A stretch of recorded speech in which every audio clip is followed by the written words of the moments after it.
Assalamualaikum warahmatullahi wabarakatuh. Innal hamdalillah nahmaduhu wa nasta'inuhu wa nastaghfiruhu wa nu'minu bihi wa tawakkalu alayhi wa na'udzu bihi min shururi anfusina wa min sayyiati a'malina. May yahdihillahu fama mudilla lahu wa may yudlil fala hadiya lahu. Asyhadu an la ilaha illallah wa la syarika lah wa asyhadu anna sayyidina Muhammadan abduhu wa rasuluhu la nabiyya ba'dah.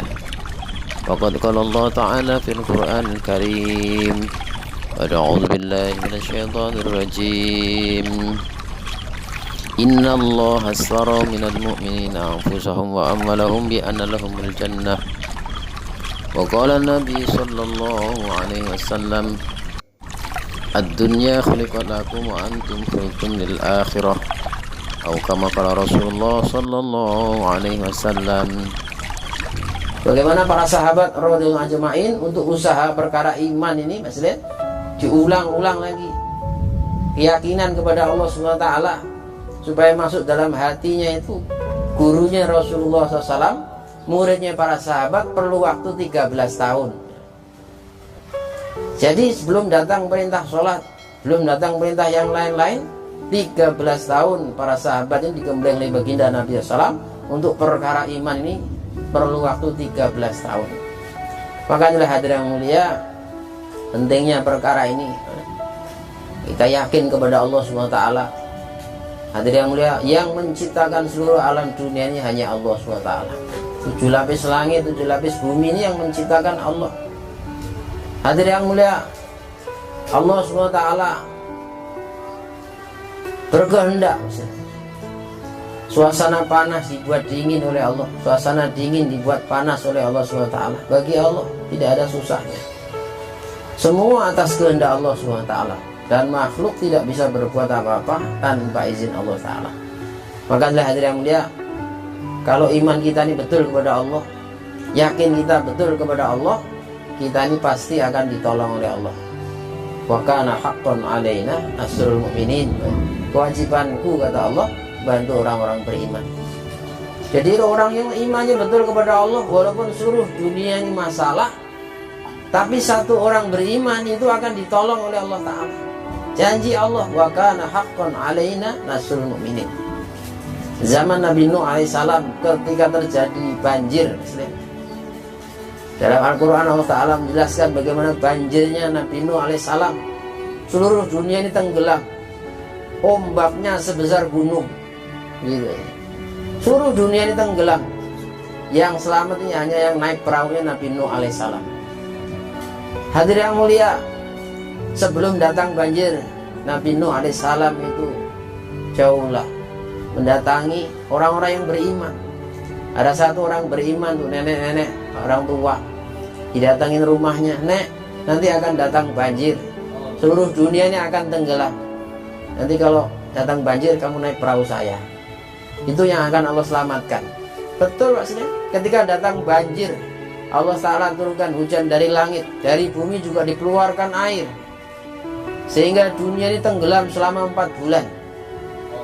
Dunia tenggelam, Baitullah diangkat di Baitul Ma'mur ke langit.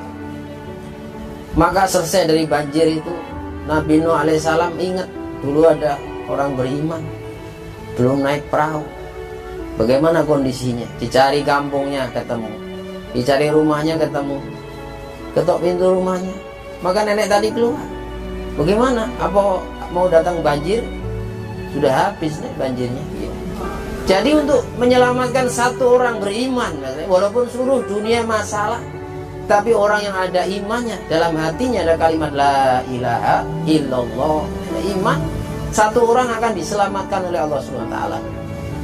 Maka ini pentingnya selain perkara iman ini, kalau kita ini imannya betul kepada Allah, pasti kita ini akan ditolong oleh Allah SWT. Maka hadirin yang mulia, amal ini akan diterima oleh Allah kalau sesuai dengan contoh baginda Nabi SAW. Maka amal-amal sunnah itu sumber hidayah. Kalau kita mengamalkan amal-amal sunnah itu, Allah Ta'ala semakin ridho pada kehidupan kita. Bagaimana cintanya Nabi kepada kita, sehingga hartanya, dirinya, waktunya gunakan untuk perkara agama, supaya umatnya jangan sampai ada yang menderita gitu.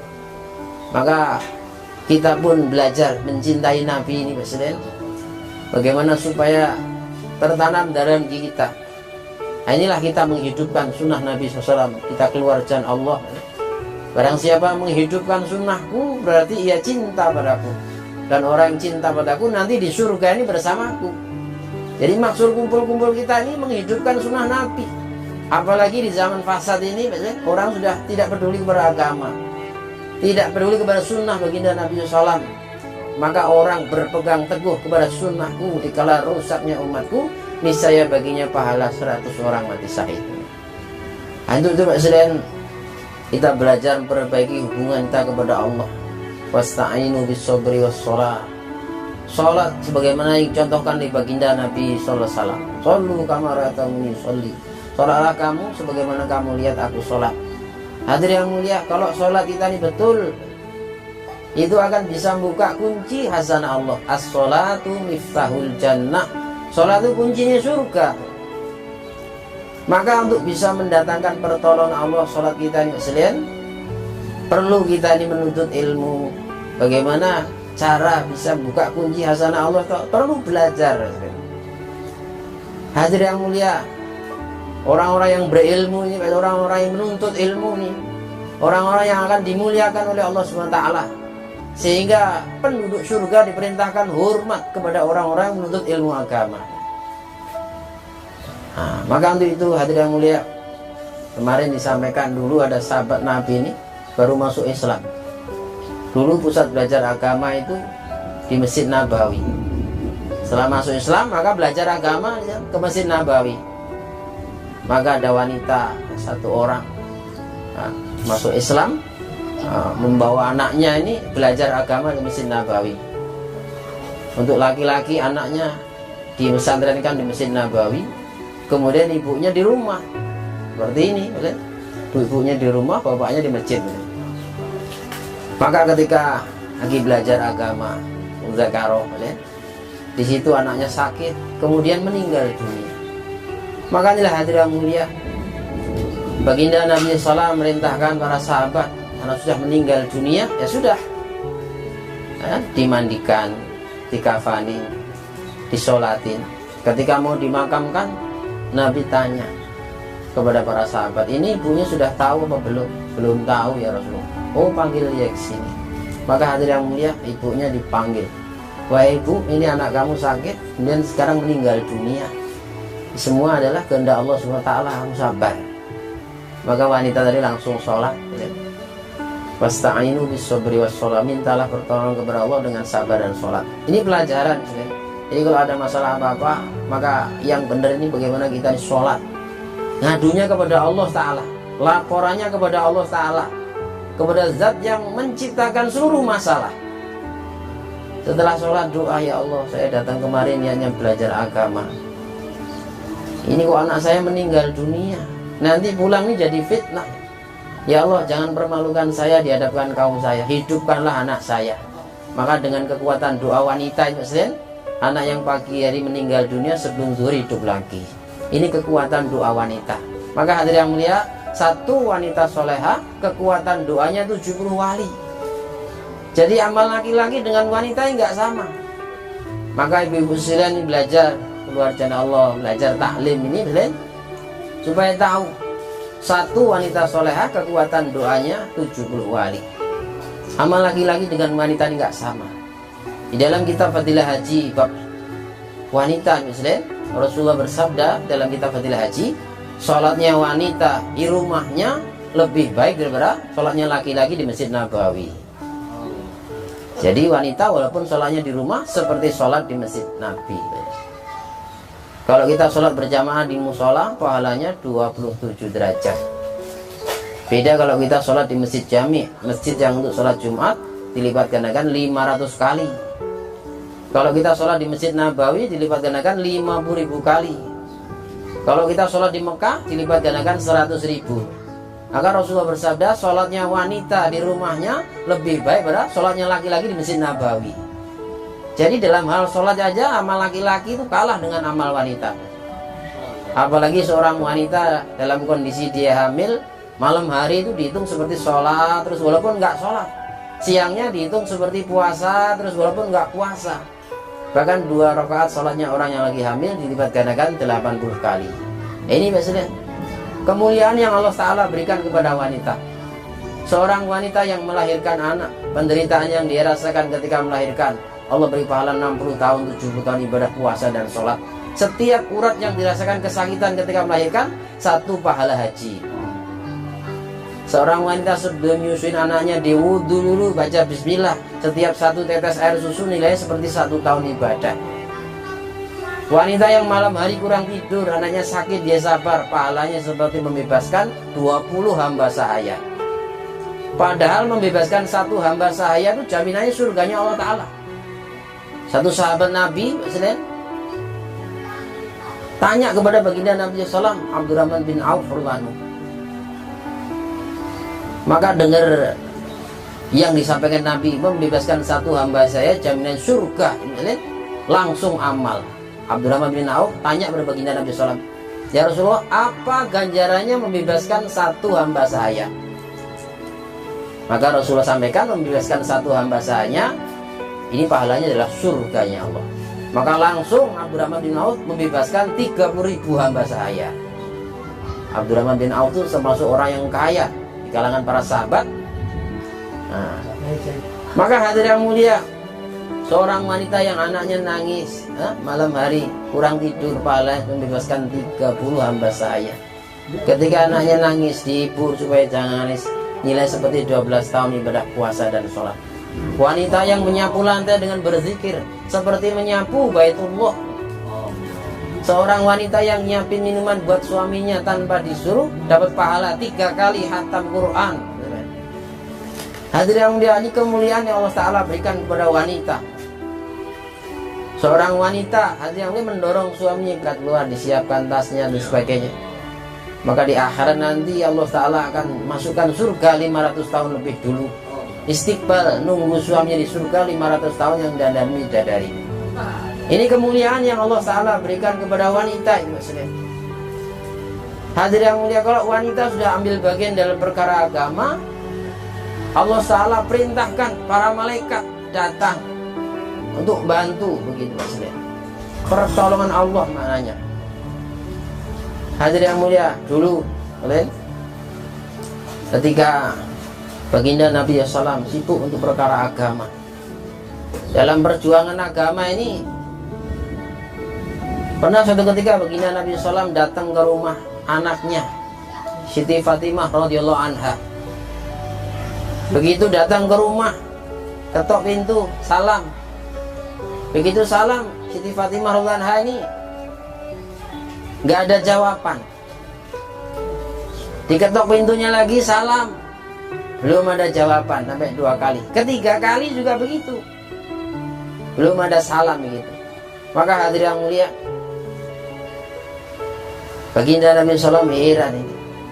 3 kali diketok pintunya nggak ada jawaban salam. Maka ketika dibuka pintunya, ternyata di situ ada Siti Fatimah radhiyallahu anha dalam kondisi lemah, jawab salam aja nggak kuat misalnya. Saking sibuknya untuk perkara agama. Suaminya Sayyidina Ali karramallahu dalam perjuangan agama, gitu. Makanya hadirin, untuk perjuangan agama ini Mbak sekalian, betul-betul perlu pengorbanan. Dalam kondisi seperti itu, Siti Fatimah radhiyallahu anha tetap dia memperjuangkan agama. Maka hadirin yang mulia, ketika Sayyidina Ali karramallahu wajhah pulang ke rumah, tidak ada makanan dan sebagainya, maka Siti Fatimah radhiyallahu anha ini ada sarung bekas, kain bekas begitu, tolong ini dijualkan sana. Maka ke pasar dia jual kain bekas begitu, paling harganya berapa gitu. Maka begitu dijual laku 10 dirham. Dalam perjalanan pulang, Sayyidina Ali pulang, tiba-tiba ada pengemis. Maka 10 dirham tadi diberikan kepada pengemis semua. Hadirin yang mulia, ketika dalam perjalanan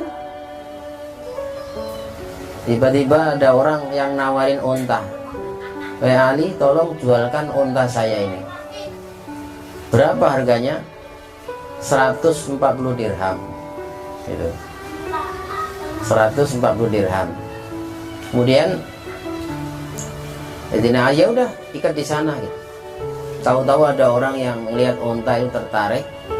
"Ini onta kamu, berapa harganya?" 200 dirham. "Kalau kamu mau, ini 200 dirham." "Ya udah saya beli," gitu. Langsung diberi maksudnya 200 dirham.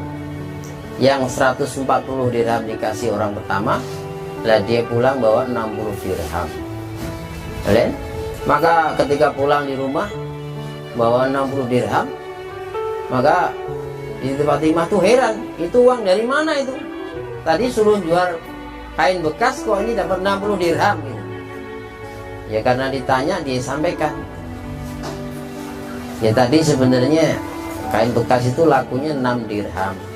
Ada pengemis, saya kasih semua, sedekah gitu. Manja bil hasanati falahu asru amsalihah. Beramal satu kebaikan dibalas 10 oleh Allah Ta'ala. Sedekah 6 dirham. Akhirnya dijelaskan pulang bawa 60 dirham. Oh, kalau begitu ya ini sudah.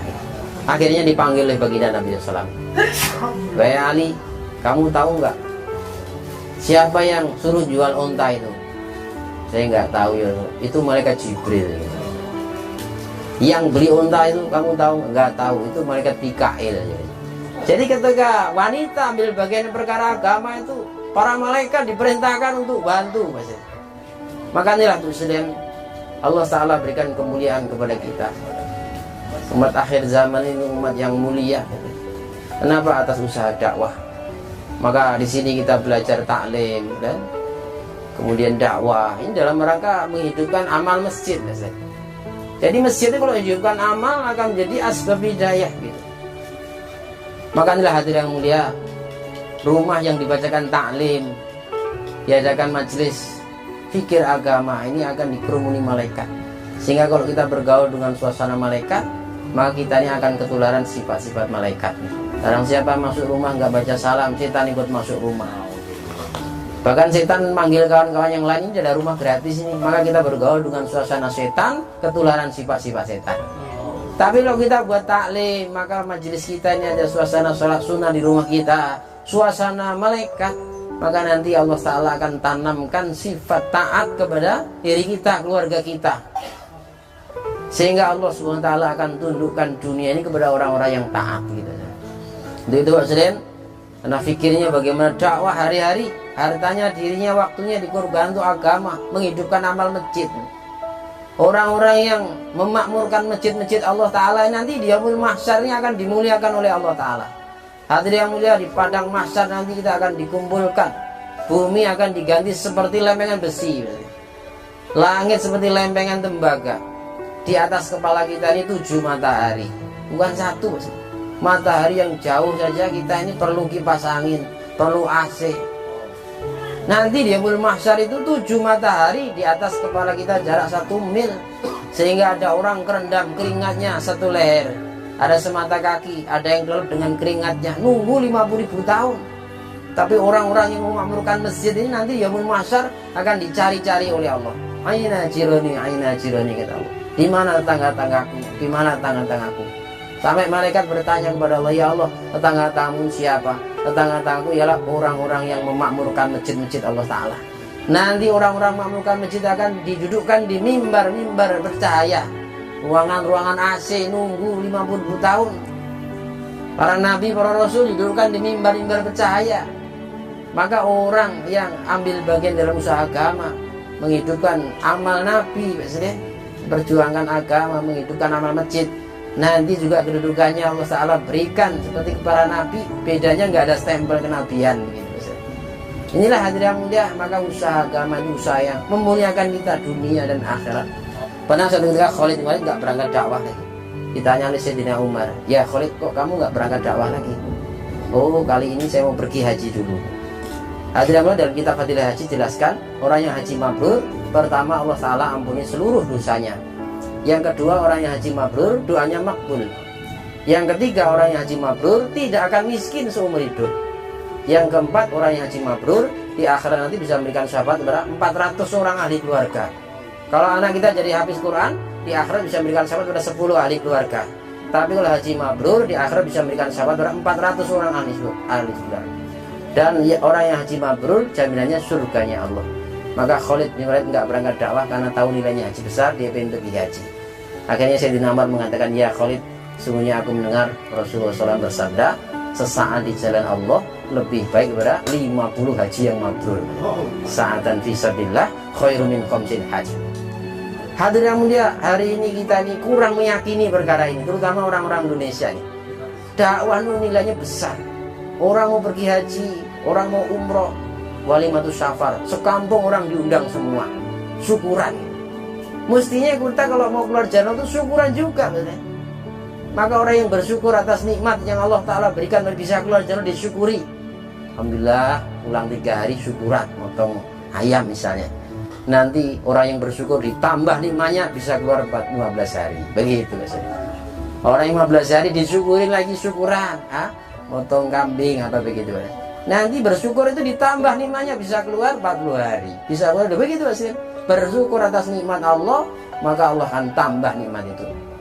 Maka kita ini yang niat keluar dan sebagainya supaya Allah Ta'ala mudahkan urusan kita, sebaiknya satu sama lain saling undang makan, walaupun nggak makan besar. Kalau dilihat dari fadilah silaturahmi itu, satu orang tamu yang awal 70.000 malaikat. Tamu ini datangnya bawa rahmat. Disunahkan di rumah kita ada tamu dikasih makan yang kecil-kecil. Satu makanan yang dimakan oleh tamu, tuan rumah Allah naikkan 1 derajat di surganya Allah Ta'ala. Kalau tamunya makin banyak ya jangan dilarang. Satu makanan 1 derajat di surganya Allah. Dalam kitab Fadilah Sedekah, barang siapa memberikan makan tamu sampai kenyang, dijauhkan dari neraka sejauh 7 parit. 1 parit 700 tahun perjalanan. Tamu datangnya membawa rahmat, pulangnya membawa maghfirah. Kalau tamu ini pulang, dosa ahli keluarga diampuni oleh Allah Ta'ala. Maka kalau dosa kita sudah habis, doa kita makbul, apa yang kita minta nanti Allah akan kabulkan. Hari ini kenapa kita ini berangkat susah ini susah? Kejar dengan dosa-dosa kita. Seperti burung mau terbang keikat kakinya 1. Saya mau berangkat tapi cutinya belum turun. Saya mau berangkat tapi biayanya belum kelihatan. Akhirnya nggak berangkat juga. Mau berangkat masalahnya belum selesai. Ini seperti burung mau terbang keikat kakinya 1. Tapi kalau kita ini dosa kita sudah habis, doa kita makbul, maka kita doa dimudahkan oleh Allah Ta'ala, sehingga seperti burung ikatannya lepas, terbangnya gampang begitu Pak Sini. Dulu sahabat mau berangkat dakwah ini karena nggak punya biaya, doa pada Allah, doanya didengar oleh Allah Ta'ala. Ketika sahabat tadi buang air besar, tikus keluar dari lubangnya bawa kepingan uang emas. Masuk lubang lagi bawa kepingan uang emas 2, masuk lagi 3. Jadi buang air besar tadi ngeliatin tikus itu masuk lubang keluar lubang bawa kepingan uang emas sampai dihitung 17 kepingan uang emas. Yang terakhir mau kantongnya sekalian. Jadi kalau Allah terima doa kita, Allah berikan kemudahan dengan caranya Allah. Kalau dengan caranya Allah nggak susah. Mau negeri jauh, negeri dekat sama, kita akan dimudahkan asal doa kita didengar oleh Allah. Maka target usaha dakwah ini bukan masyhur. Oh saya sudah 1 tahun, sudah IPB, bukan. Tapi qabuliat amal. Bagaimana amal kita dikabul oleh Allah Ta'ala sehingga urusan kitanya akan mudah begitu. Maka usaha dakwah ini luar biasa. Ini akan meninggikan derajat kita. Maka walaupun dalam dakwah kita nggak jadi apa-apa, usahakan kita ini bagaimana mencari ridho Allah seperti para sahabat. Yang kita ikuti para sahabat radhiyallahu anhum. Maka kita dalam dakwah pun nggak jadi apa-apa, seperti ini kereta mau ke Jakarta, kita ikut kereta itu, Mas. Walaupun kita dalam kereta itu nggak jadi apa-apa, ibarat kata kita nih itu kereta mau ke Jakarta, kita ini sebagai kaleng rumbeng diikat rafia, nempel sama kereta. Begitu keretanya jalan, kloneng sepertinya nggak tertib ini. Kloneng. Tapi kereta sampai Jakarta, kaleng rumbeng pun sampai Jakarta. Itu maksudnya. Seperti anjingnya Ashabul Kahfi, binatang najis, haram. Ya. Ikut-ikut orang dakwah termasuk anjing masuk surga. Taklim enggak, ini enggak, namanya anjing. Ya. Tapi ikut-ikut orang dakwah termasuk dia nanti Allah Ta'ala masukkan ke dalam surga.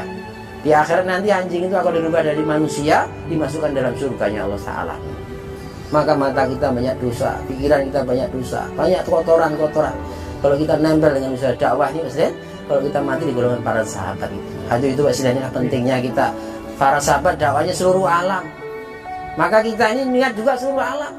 Kalau kita ini keluar negeri, Mas, Orang yang keluar negeri untuk perkara agama, setiap amalannya dilipat gandakan sejumlah penduduk negara yang ditinggalkan.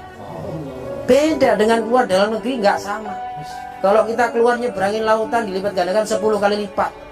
Kalau kita bulan Ramadan keluar jalan Allah, dilipat gandakan 70 kali lipat. Nggak sama, Mas. Amal fardu bulan Ramadan dilipat gandakan 70 kali lipat lagi. Makanya hadirin mulia, dakwahnya sahabat seluruh alam, maka kita lihat untuk seluruh alam.